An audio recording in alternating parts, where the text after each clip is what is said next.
जय श्री कृष्ण मित्रों, गरुड़ पुराण में भगवान श्री कृष्णए गरुड़जीने मृत्युना 1 कलाक पहला मळता संकेतो विषे जणाव्युं छे। ज्यारे मृत्यु माणसनी नजीक आवे छे त्यारे तेने कुदरत तरफथी विचित्र संकेतो मळे छे। जो आ वस्तुओ अचानक देखावा लागे तो तेणे समजी लेवुं के तेनुं मृत्यु थोड़ीवारमां ज थवानुं छे। घणा लोको आ चिह्नोने अवगणता होय छे અને કેટલાક લોકો એવા હોય છે જે આ ચિહ્નોને સમજી શકતા નથી અને મૃત્યુને ભેટે છે। આ ચિહ્નો મનુષ્યને જોવા મળે તો વ્યક્તિએ તેના જીવનની અંતિમ ક્ષણોમાં ભગવાનનું સ્મરણ કરવું જોઈએ, જેથી તેને નરકની સજા ભોગવવી ન પડે। આ સંકેતો આપણને પશુ પક્ષીઓ દ્વારા અને અચાનક સપનામાં જોવા મળે છે। આવો જાણીએ મૃત્યુના ક્યાં રહસ્યો ભગવાન શ્રી કૃષ્ણ દ્વારા જણાવવામાં આવ્યા હતા। श्री कृष्ण गीता में कहे छे के जे कोई जन्मे छे तेनुं मृत्यु पण निश्चित छे, परंतु माणस हमेशा तेना मृत्यु ने टाळवी राखवानो प्रयत्न करे छे, परंतु ते जाणतो नथी के तेनुं मृत्यु अनिवार्य छे अने ते पोते ज जाणी जाय छे।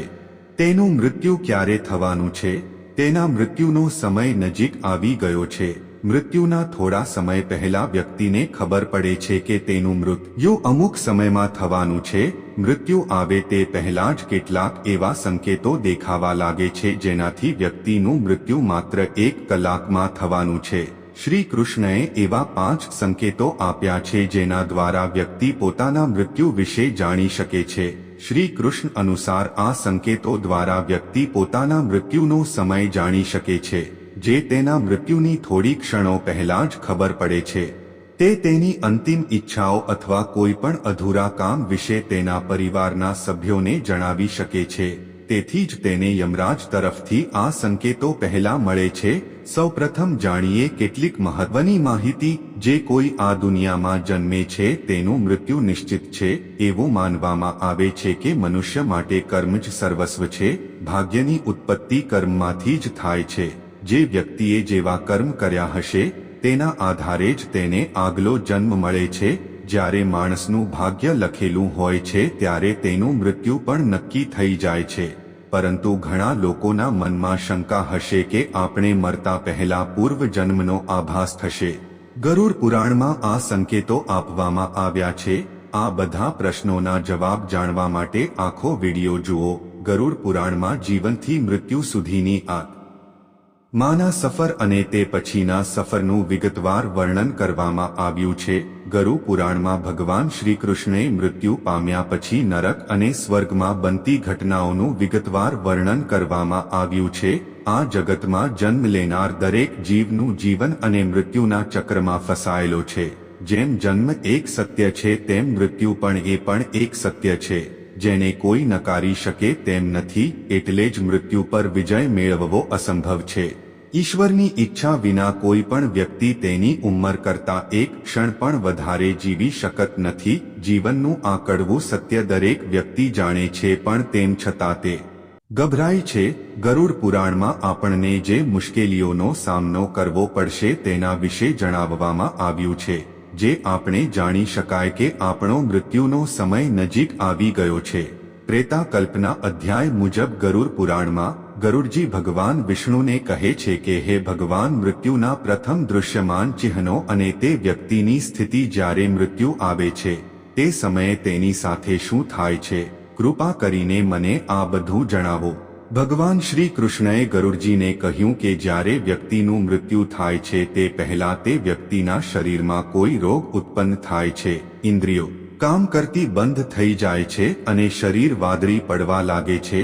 આવા વ્યક્તિને તે સમયે ખૂબ જ પીડા થાય છે અને અંતે યમદૂત તેની પાસે આવીને ઊભા રહે છે। તેઓ આત્માને પોતાની તરફ ખેંચવા લાગે છે। મૃત્યુ પહેલા મૃતકનો દેખાવ ગંદો થઈ જાય છે, મોં લાલ થઈ જાય છે। જેઓ અજ્ઞાન અને મૂંઝવણનો ઉપદેશ આપે છે તેઓ મૃત્યુના અંધકારમાં ફસાઈ જાય છે। જે લોકો અસત્ય બોલે છે, विश्वासघात करे छे अने वडीलोनी टीका करे छे, आवा लोकोनुं मृत्यु खूब ज पीड़ादायक होय छे। आवा व्यक्तिनी आत्माने यमदूत खूब पीड़ा आपीने लई जाय छे।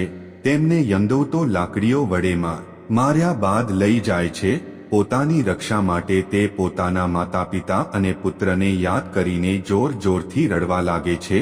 તે સમયે પ્રયાસ કરવા છતાં પણ જીવના ગળામાંથી એક પણ શબ્દ સ્પષ્ટ નીકળતો નથી. તેના શ્વાસોશ્વાસ વધે છે અને તેનું મોઢું સુકાવા લાગે છે.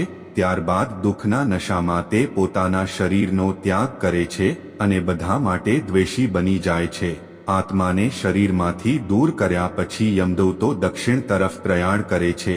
યમદૂતો આત્માને ગુનેગારની જેમ યમલોક તરફ લઈ જાય છે. આ સિવાય જેઓ જૂઠું બોલતા નથી, જેઓ પ્રેમનો ભંગ નથી કરતા અને ભક્તિ કરતા હોય છે, તેઓ સુખેથી મૃત્યુ પામે છે. હવે આપણે જાણીએ છીએ કે મૃત્યુ પહેલા આપણને કયા સંકેતો મળે છે.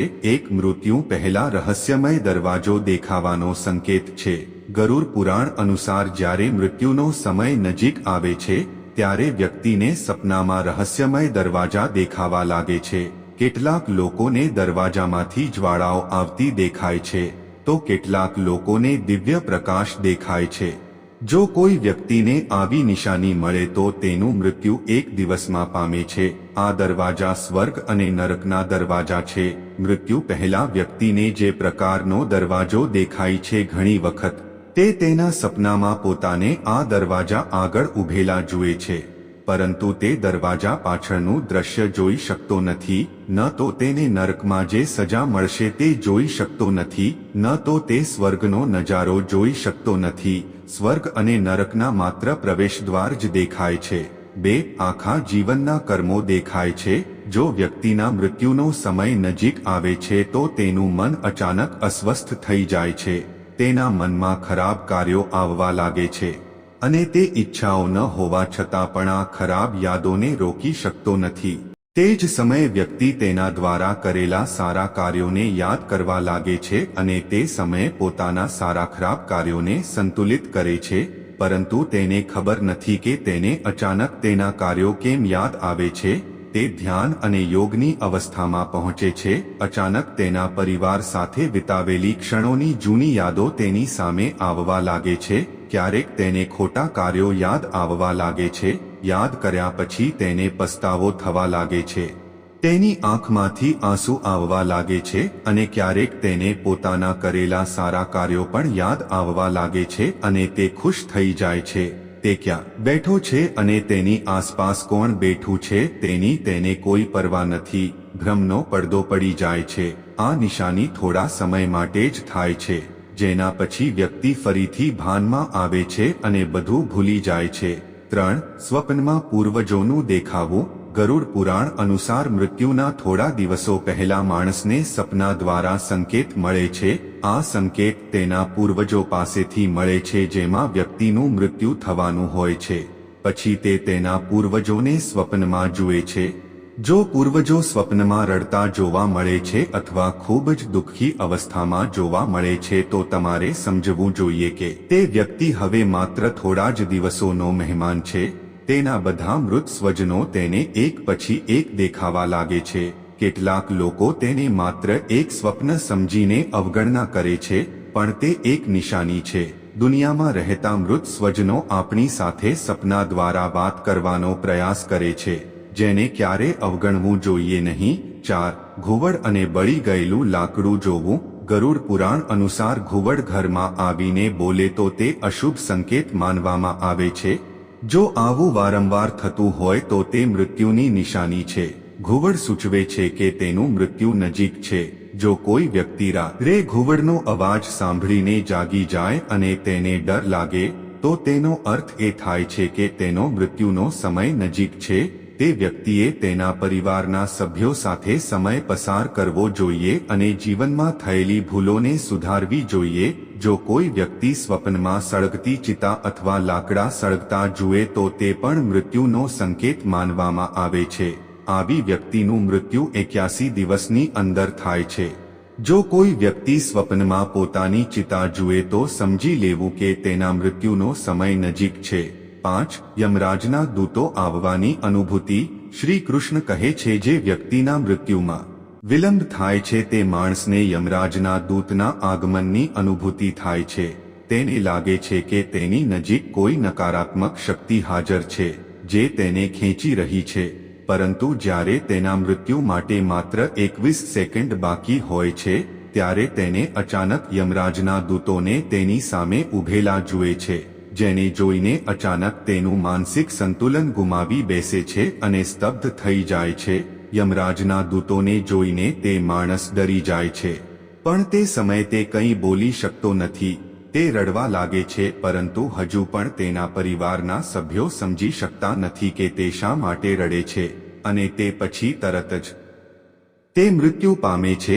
જ્યારે વ્યક્તિના મૃત્યુનો સમય નજીક આવે છે ત્યારે તે આ 5 સંકેતો જુએ છે. વ્યક્તિએ તેની અંતિમ ક્ષણોમાં ફક્ત ભગવાનનું ધ્યાન કરવું જોઈએ અને દાન કરવું જોઈએ, જેથી કરીને તેને મૃત્યુ પછી નરકમાં જવું ન પડે. મિત્રો, માહિતી તમને પસંદ આવી હશે. વિડીયોને લાઇક, ચેનલ સબસ્ક્રાઇબ સાથે બેલ આઇકન પણ પ્રેસ કરજો અને કમેન્ટમાં સાહિત્યથી એકવાર જય શ્રી કૃષ્ણ અવશ્ય લખજો.